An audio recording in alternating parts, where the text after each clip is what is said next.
So there's this world that exists where uh, many people really don't know much about. It's a niche of a niche, as it were, where enthusiasts spend thousands of hours searching for mistakes in code. They document every discovery. They share the techniques with people, sometimes on the other side of the world.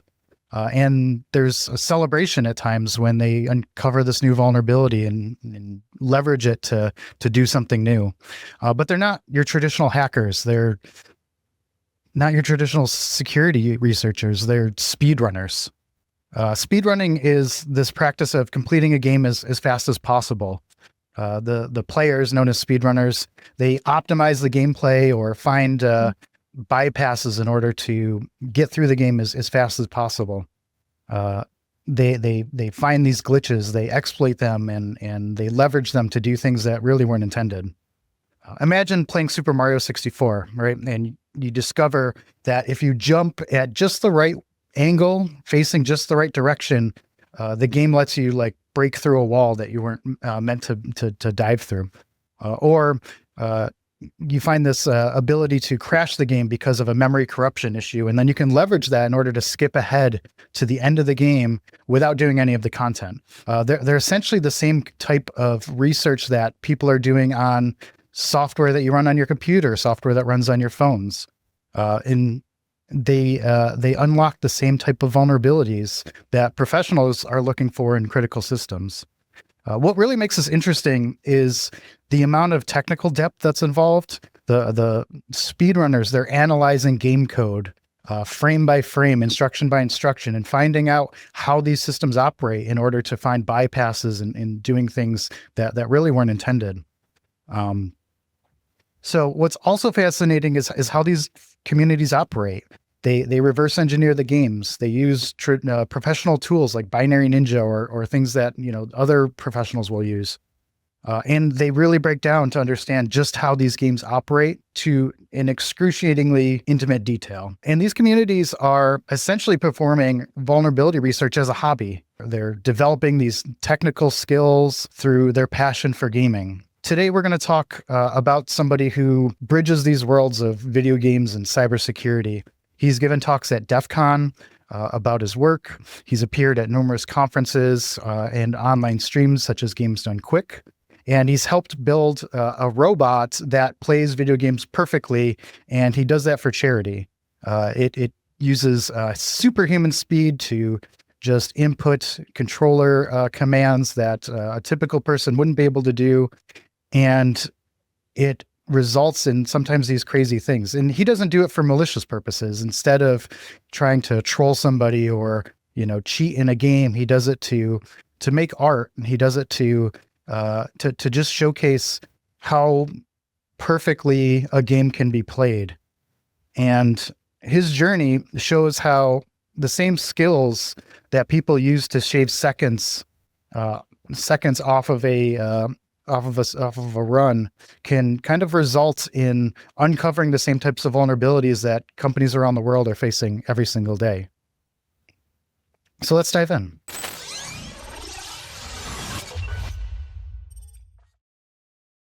Tell us your name and what it is that you do. Hi, I'm Allan Cecil. I am a security consultant with Maltech Solutions, but I'm also known for being Duango AC, keeper of TASBot Online. I do a lot of crazy things with video games being played perfectly by our cute little robotic mascot. Actually have him right here. This is TASBot. Okay. So tell us a little bit about like that journey into speedrunning. Did you start with video games and then going into the security components where we look into the vulnerabilities and the exploitation, the glitches, that thing, or did you start in security and kind of integrate it with the video game stuff? Like, how did that happen? So that's an interesting question. I actually started doing test engineering work all the way back in 2000. I know I'm old.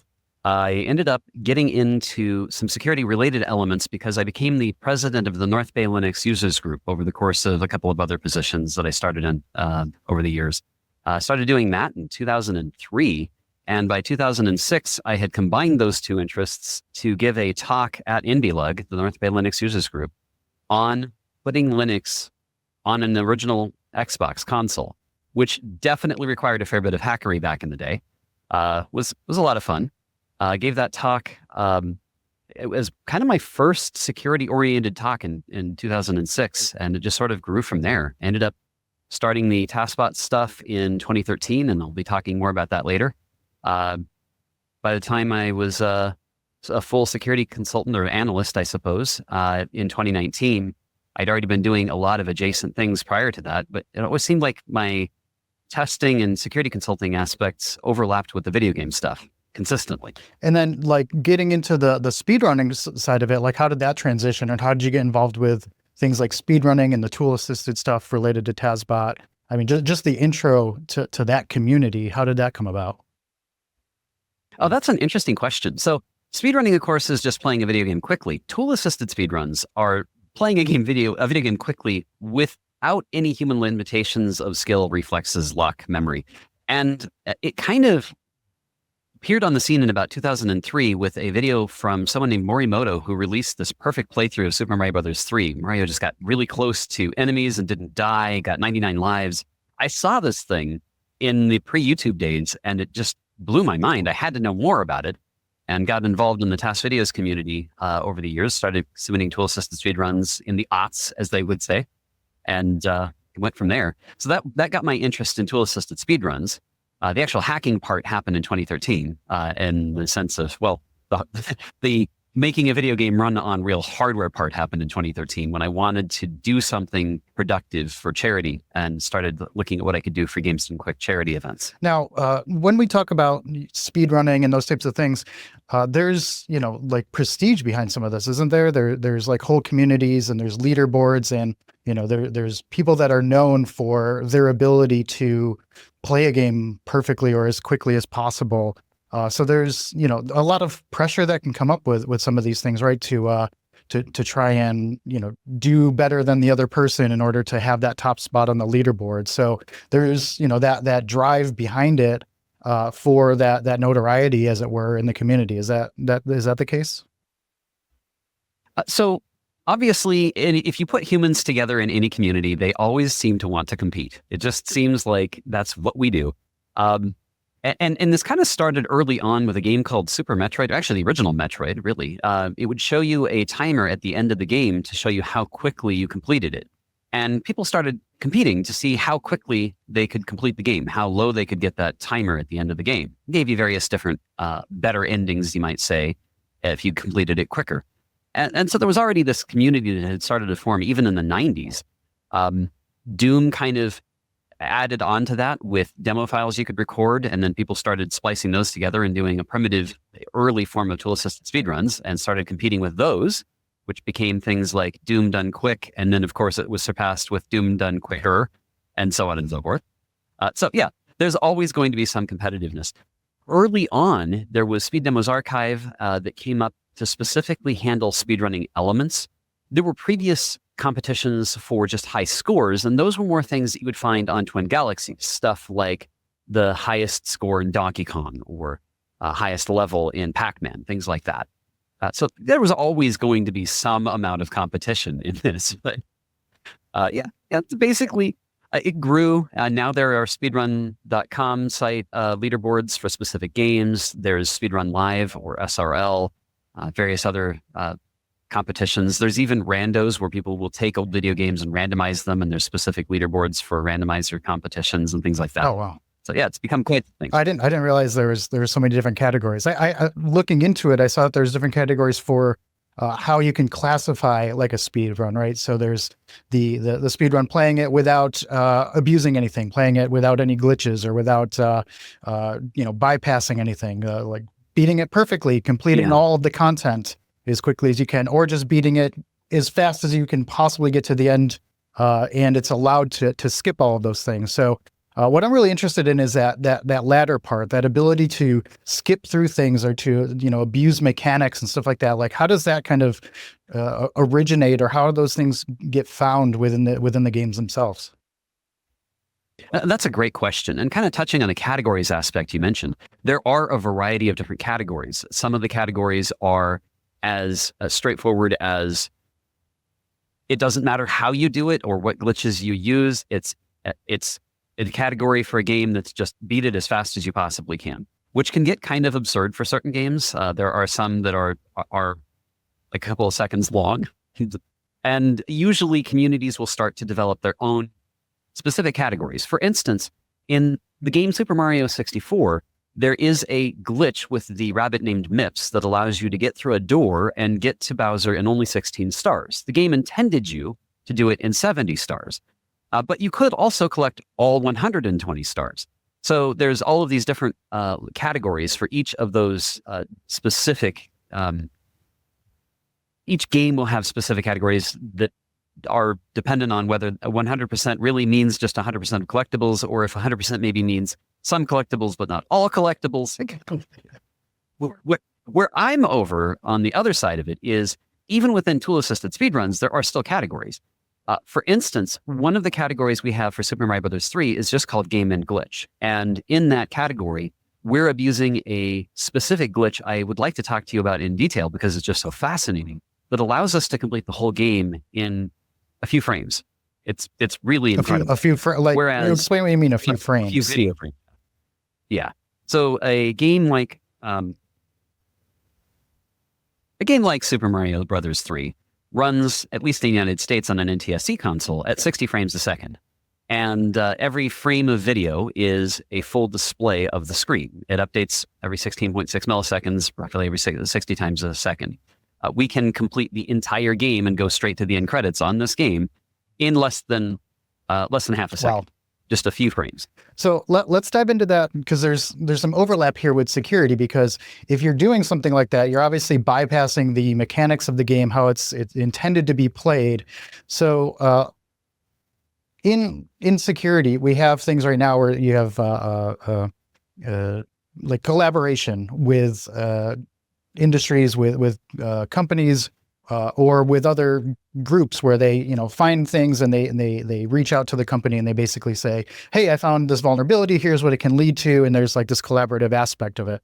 I'm guessing in the video game space, there's similar overlap, right? There's people that are finding these things, and then there's other people that maybe take some of that and figure out how they can leverage that in order to maybe do these types of bypasses where you're able to beat a game in half a second. Is like, can you talk about that overlap a little bit? Yeah, that's very much the case.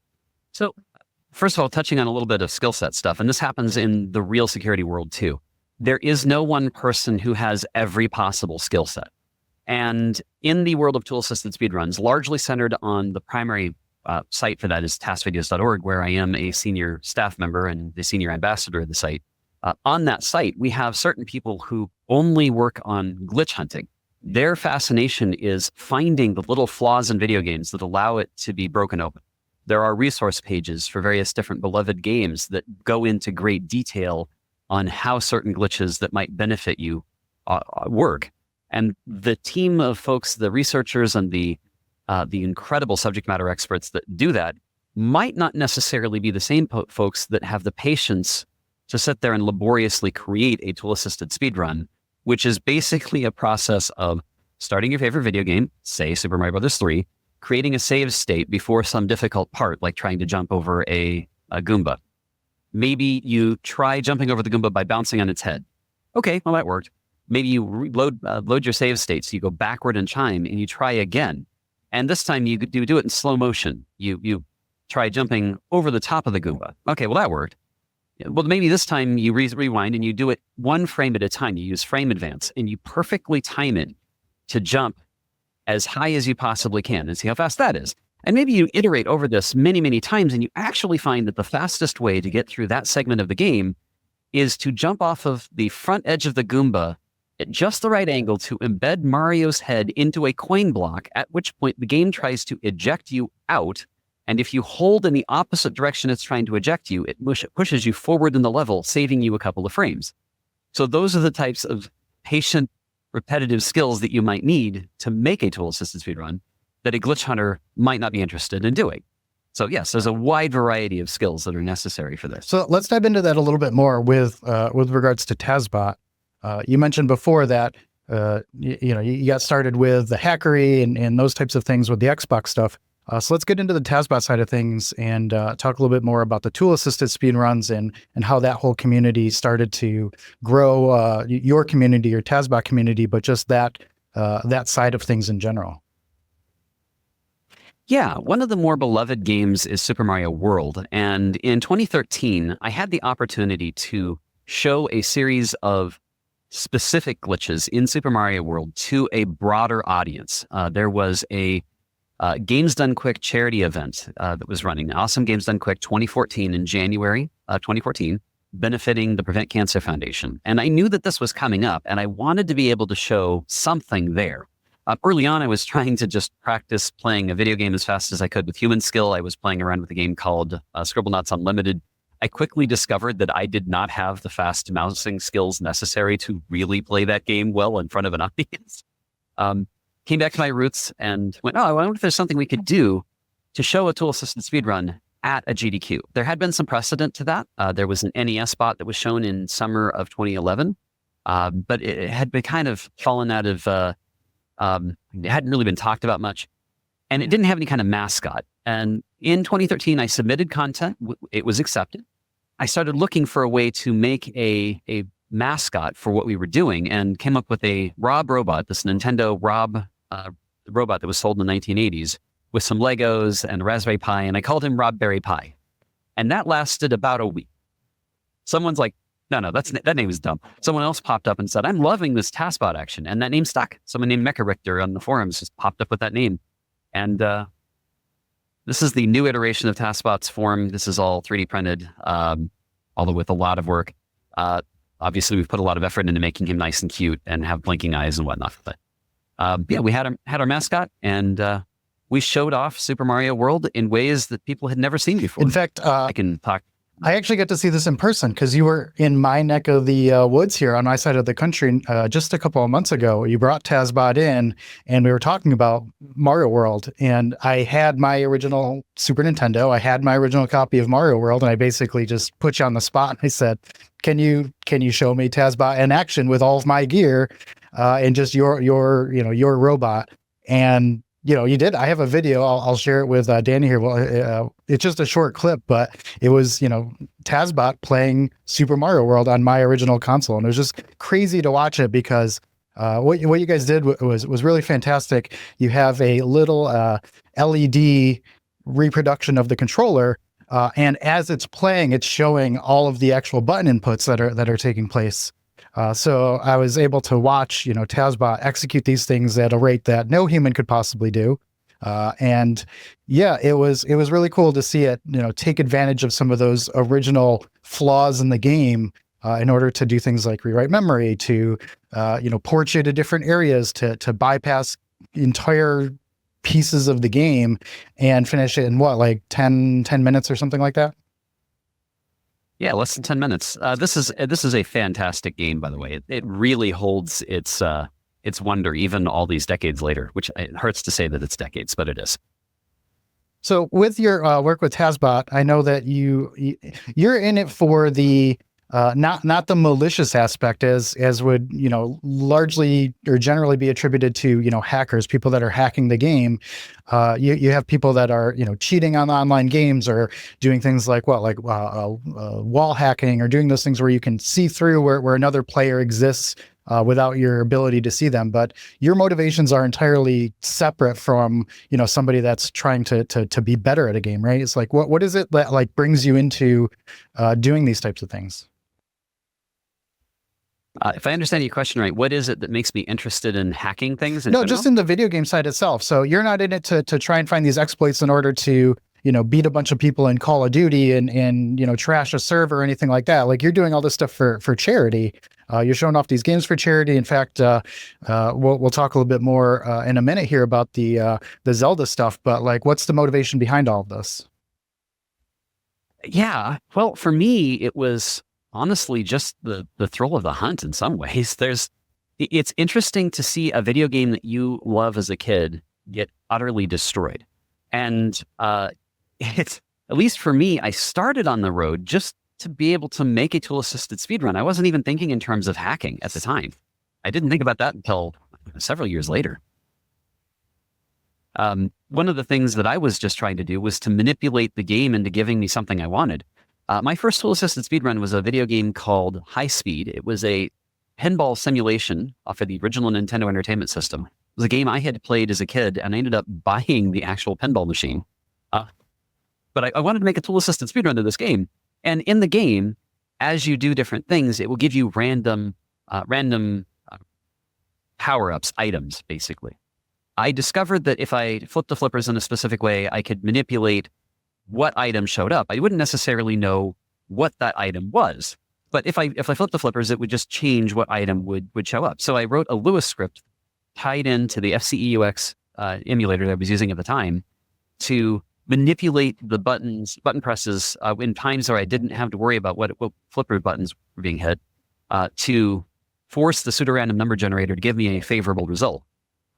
So, I mean, I guess that was a form of hacking, right? I was forcing the game to give me something interesting. But that was just the start of it, right? That was just the beginning. That kind of expanded out from there, and I started to discover, oh, you can do really crazy things with this. If you'll allow me to go on a quick story of Super Mario Bros. 3. Absolutely. One of the most fascinating discoveries, this was not my own discovery, but it was definitely one of the most interesting ones I saw.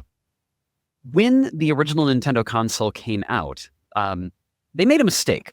After they'd shipped all of the hardware to the United States, they discovered a flaw where if a game was asking the controller for button presses, at the same time it was playing a specific type of audio, PCM audio, playing DPCM audio samples, it could lose the button presses on the open bus.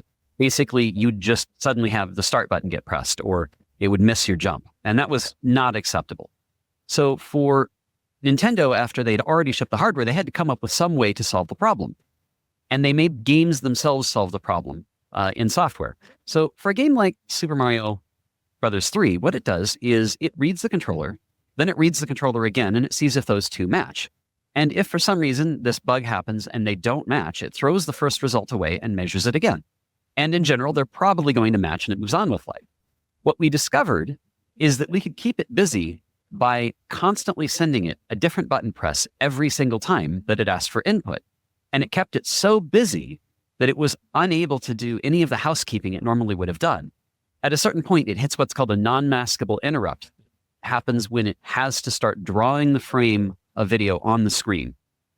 And at that moment, it drops to a location in memory that it's not supposed to, that it wasn't expecting to. Basically, it lands on a sled of no-op instructions and slides directly into the location where the controller buttons are.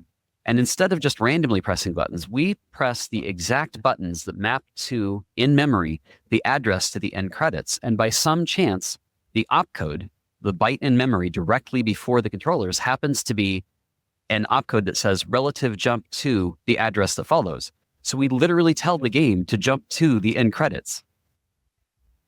Obviously, the way this was discovered was a lot of research over many years, a lot of investigation to exactly how the game worked by putting it in an emulator, using tools that are very similar to something like IDA Pro or Binary Ninja to analyze how the game was behaving, what was in memory at that moment, every CPU register, and be able to go across the boundaries and see where in memory things were so you knew what you needed to do. So we just discovered where the address to the end credits were and jumped to them. So you can play this game and beat it in half a second that way. That's just crazy. I all of these terms that you're throwing out there, like, you know, talking about the memory manipulation, the instructions, like that's all the same stuff that you see in typical software. So like to me, anybody that's doing this work for tool-assisted speedruns or even just finding these glitches, it sounds like the exact same stuff that you'd find in traditional software vulnerabilities that you could potentially exploit in similar ways to do things that weren't intended. I mean, I would say that that's the case, right? Absolutely. And I would say that, again, there are different skill sets. There are people who are really good at reverse engineering.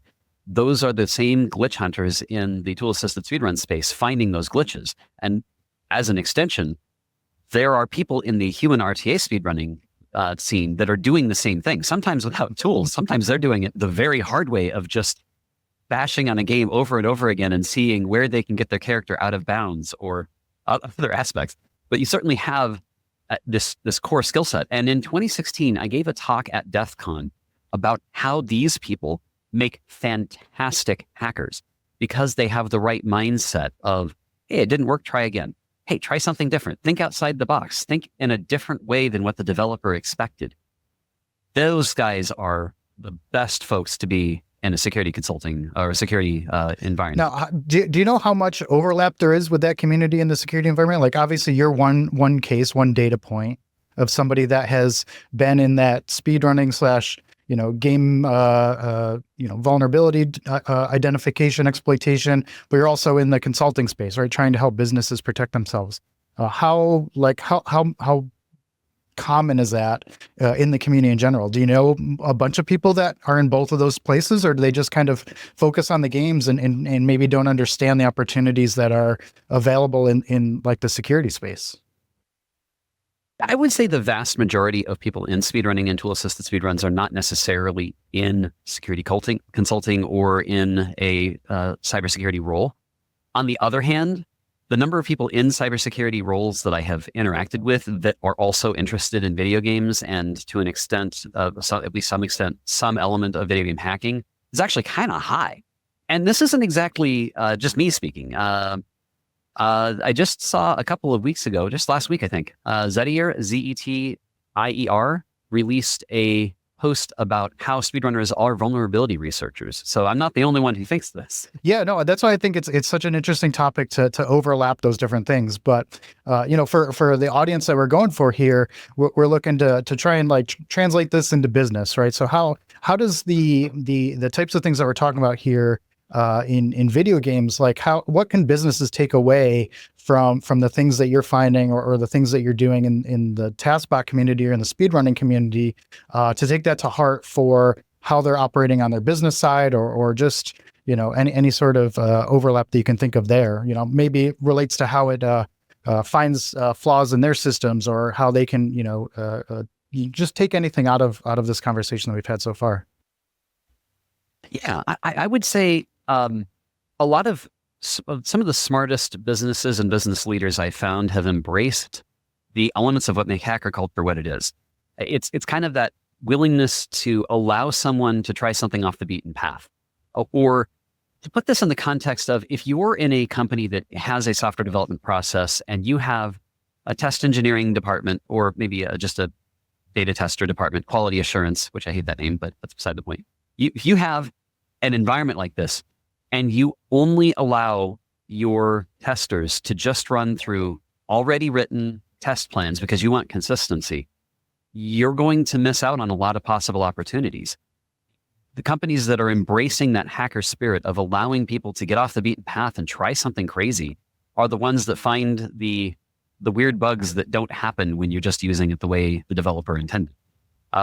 Certainly, from the perspective of how video games influence this, I would say that a lot of the folks that are, how do I say this? I just find a lot of overlap. A lot of folks that are open-minded about how to go about testing something also tend to be kind of open-minded about video games too. Sure. No, I think that says a lot too, because you look at the security industry, and obviously there's some amount of truth behind how much need there is for talent, how much need there is for filling jobs, and at the same time you're seeing these crazy layoffs and other things that are going on. But one of the takeaways I'm kind of pulling out of this is that there's a lot of really talented people out there that may not have a traditional approach to security that would be really, really effective in a team that is focused on similar types of outcomes, right? If they're looking to find these vulnerabilities to fix them or whatever, like consider, people that are coming or have experience in these other communities, because they could be like a huge asset without any really like on paper, something that would be attractive from a typical, business.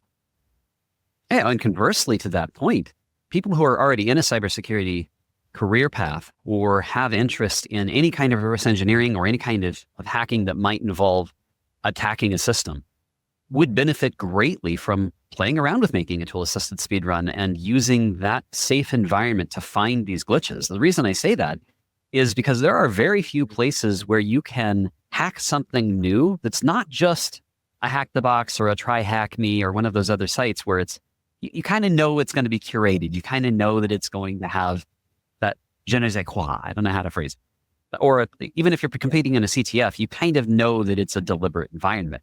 Whereas this is a safe place where it's the Wild West.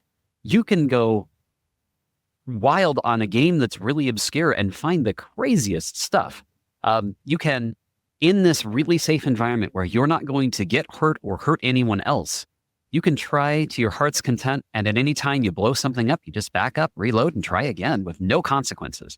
So even for folks that are already in a cybersecurity career path, it's a great way to expand your skills in a totally unique environment. Yeah, I think that's an interesting point that I haven't really thought about before. You know, when I'm talking to students and people that are trying to break into the industry or try to find other alternative paths for skill development, I would typically point them to some of those things, like you said, like the Try Hack Me, the Hack the Box, or even start looking into the bug bounty space, because in those cases, obviously you can try and hack on actual production or at least, you know, live systems, live companies, with the caveat that you need to disclose those vulnerabilities. So it does give you some hands-on skills, but I didn't really think of the game aspect as being another area where they could safely, you know, approach vulnerability research, exploit development, those types of things.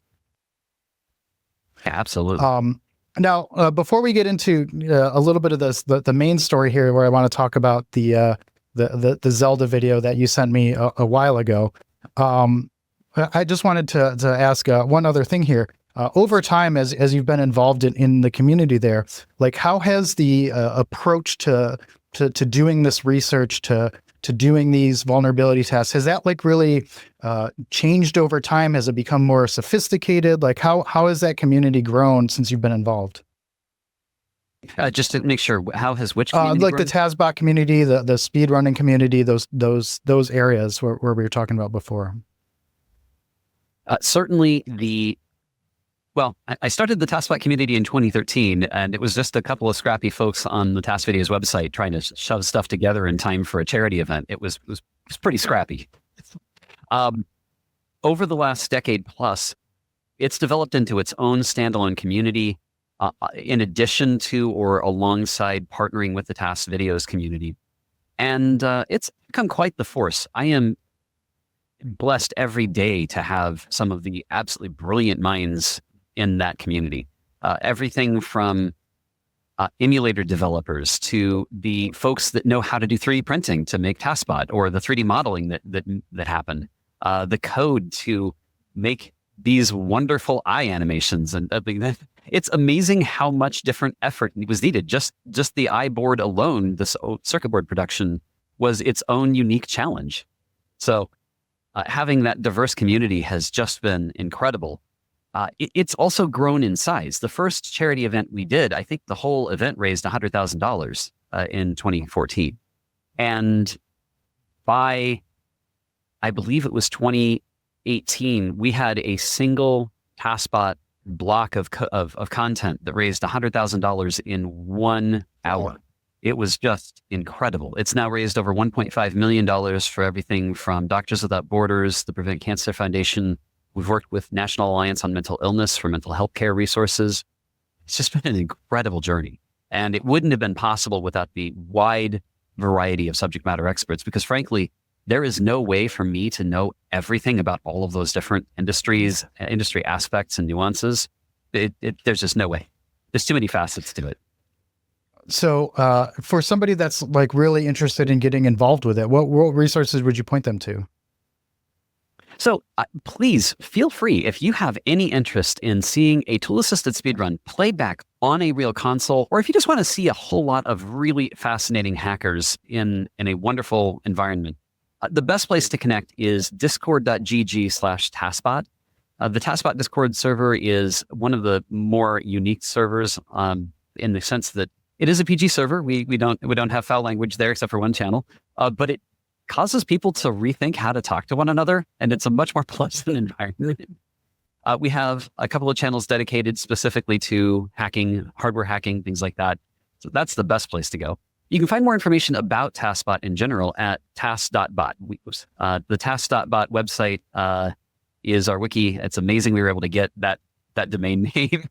And I'm also have TASBot as tas.bot on Blue Sky if you just want to follow news updates. Oh, nice. But you can certainly find more information there. I appreciate that. So let's get into kind of like the big story here relating to the reason that we ended up getting together, right? We met a few years back in person, finally at DEF CON, one of the largest hacking conventions in the world.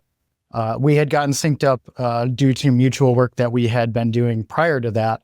And you were trying to explain to me initially this video that you did a live stream on. It was for what was for the event? Was it Games Done Quick or was it a different one?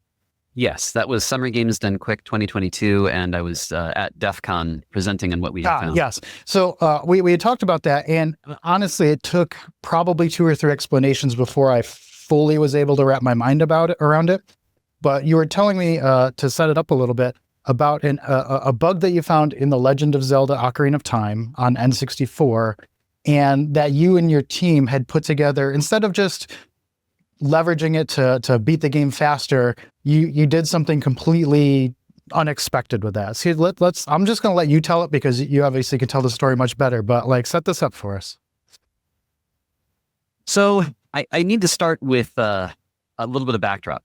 As I mentioned, how different communities came up with their own categories, the Legend of Zelda Ocarina of Time community came up with a couple of categories involving which glitches could be used. There were glitches involving a reverse bottle glitch route and some other bizarrely named categories because of how broken Ocarina of Time could be. But one of the ways that a few folks in that community found to break the game involved a way of doing an arbitrary code execution.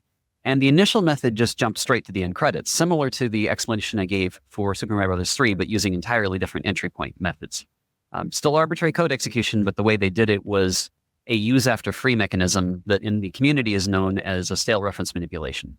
At the time, all you could do with it was simply jump to the end credits. A couple of researchers discovered ways of getting a little bit more control, but it was very difficult to do, even with practice. So very, very few people could actually pull that off. Around that time, someone named Soren came along and decided to do a beta showcase for Ocarina of Time and approached me at a Games Done Quick in person and said, hey, I would like to do this. And I have all of these ideas of what I want to show.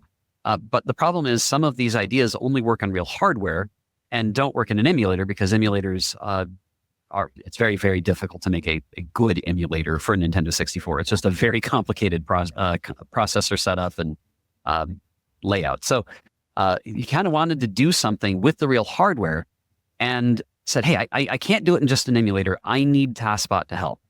And in the process, we also discovered that it was impossible for us with just TASBot to play the game in a way where we could do it all ourselves. We basically discovered through a couple of years of research that it took both a human player getting to a point of reaching that ace entry point, along with TASBot doing button presses faster than any human could, to combine with our knowledge of the game to present a story that made sense.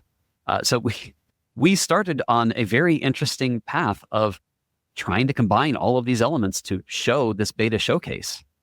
So in 2021, we started the process of stitching everything together.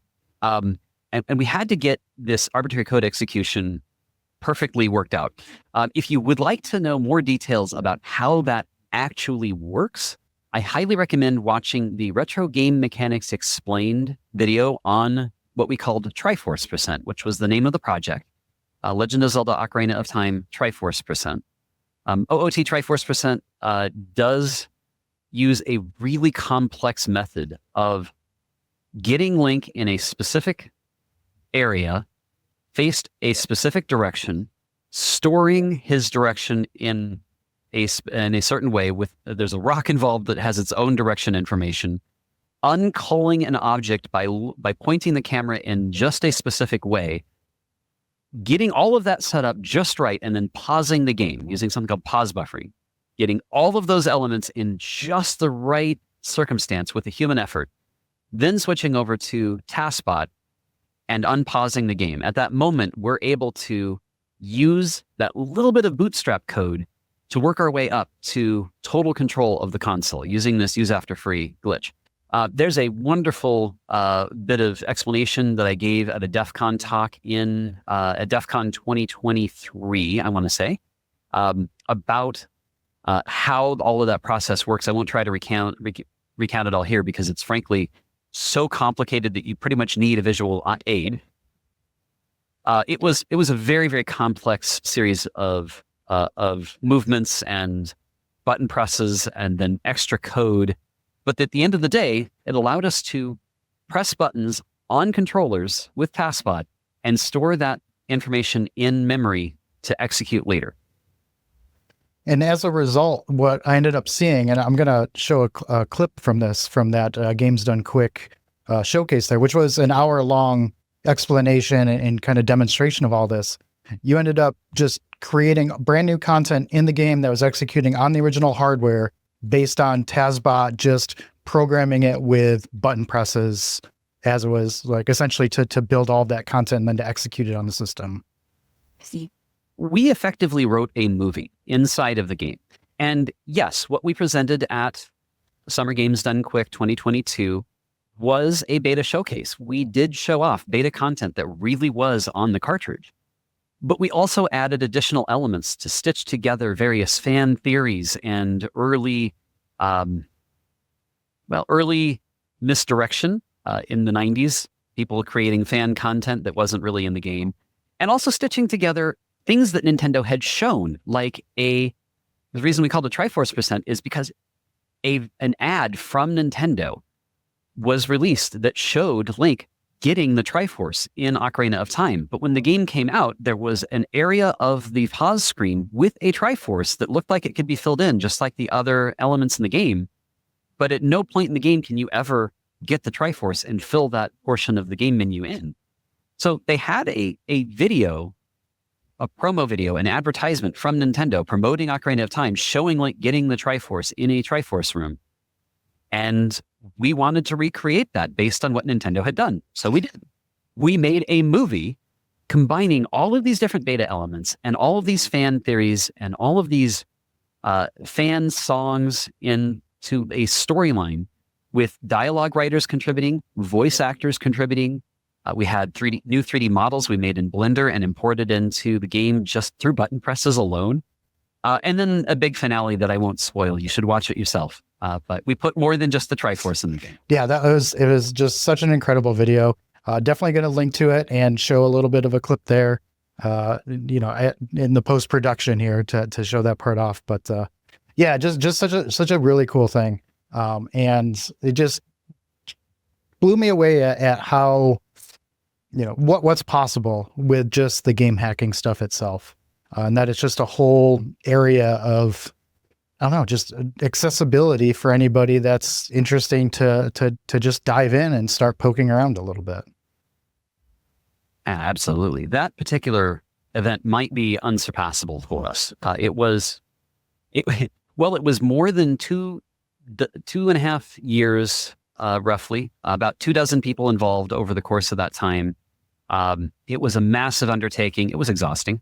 I don't know if I would go about it the same way, but at the same time, it was something that might make you cry. It is emotionally impactful, and it helped raise over $228,000 for Doctors Without Borders in 1 hour of content. So I will never forget what we did. That's just incredible.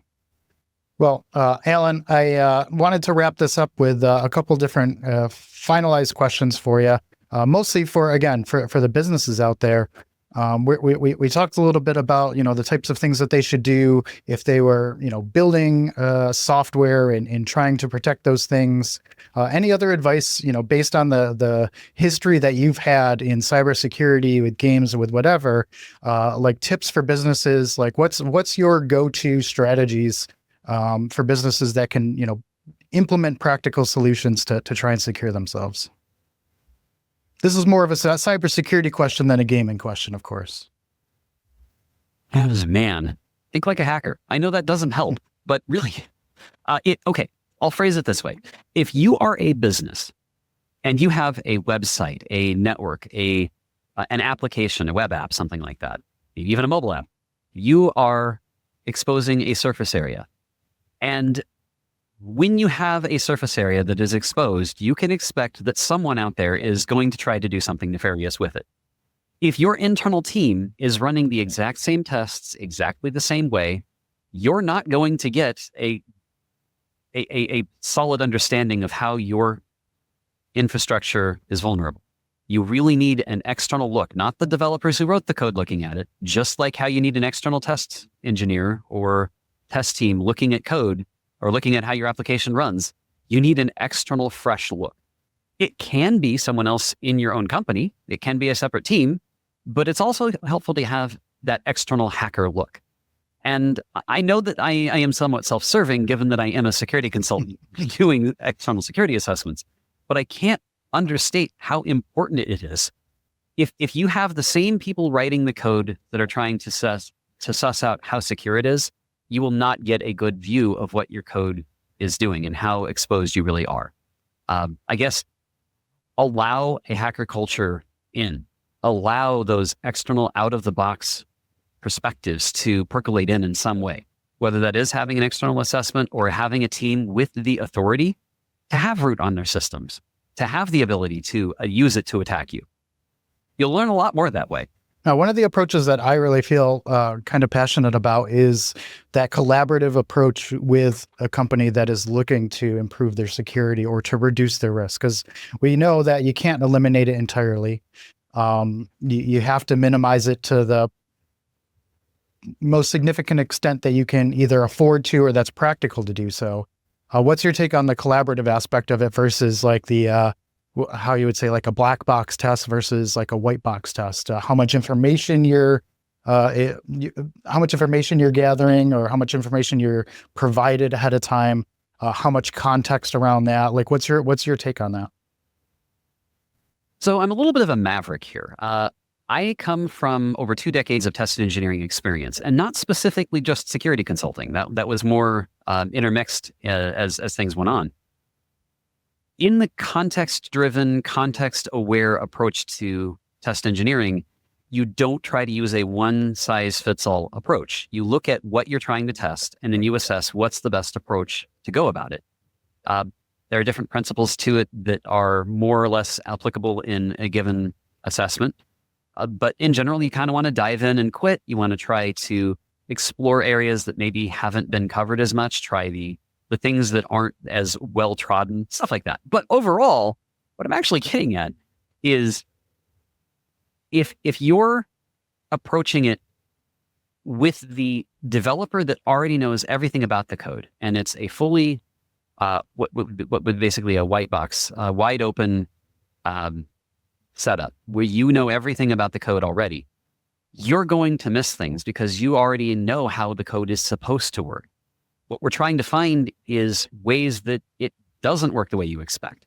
Or to say it differently, on a game like this is a read-only memory. It's not changing. There is nothing that can be updated. The developer can't make any changes.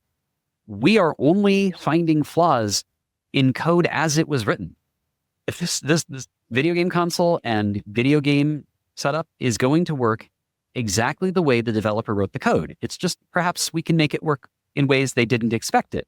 So kind of a long-winded way of saying, if you have the same people that are already familiar with it testing it, they're probably not going to find anything new because they've already looked it over. On the other side of the equation, if you go to perform a security assessment and you say, this is a completely black box, you have to figure out everything on your own. That is a completely viable approach. And in fact, I highly recommend starting there. It allows for exploration. It allows for trying to do things wrong, basically doing things in an incorrect way that the developers didn't expect. However, and this is a key part, if you also give that consultant the ability, when the time is right, to themselves look at that code for the first time, look at it fresh, do a code-assisted assessment, or provide additional context they can look at, maybe provide, hey, these were the findings we found last time, not for you to look at right up front, but to look at after you've already had a look for yourself, just to see other areas that might be useful or fruitful to look in. It provides so much more fertile ground to go explore. I would still encourage everyone to start any assessment and treat it as a black box assessment for at least a couple of hours, if nothing else.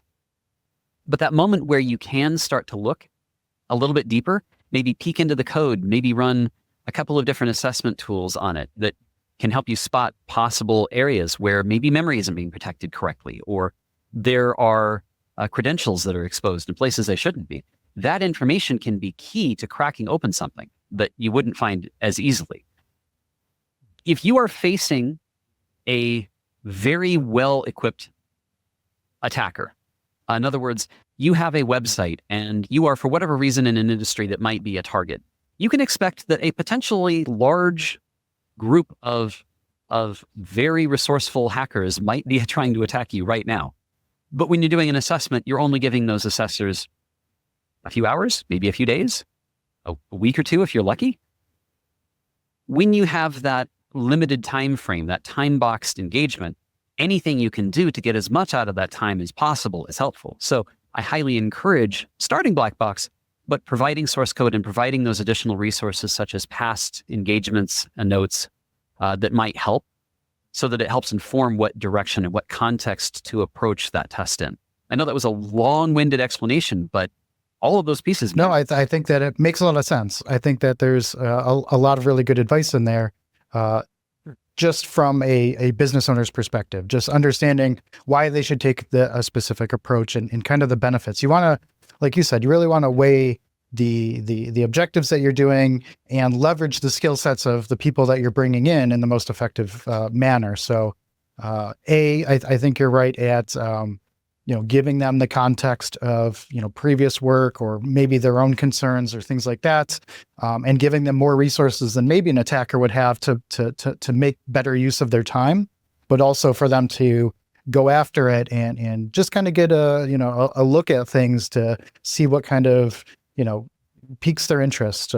I've noticed with my assessments that I've done, right away, things start to just scratch my brain a little bit. Like, oh, I want to look at that a little bit because it acted just slightly off from what I anticipated. And then I'm gonna make a note and I'm gonna go back to it. And then later on, if I can't crack that, then working with the customer to dive in a little bit more sometimes bears a lot more fruit than me just getting frustrated or going down some sort of weird rabbit hole. Yeah, absolutely. So, Allan, as we wrap up here, what do you have going on? What's coming up? Any events? Any new showcases? Anything like that you're doing? Sorry. It's okay. One of the most interesting things we are working on is this is a Super Nintendo, and we have replaced the audio processing unit clock with our own replacement board here. We did that to assess how changing the speed manually might change how the console behaves.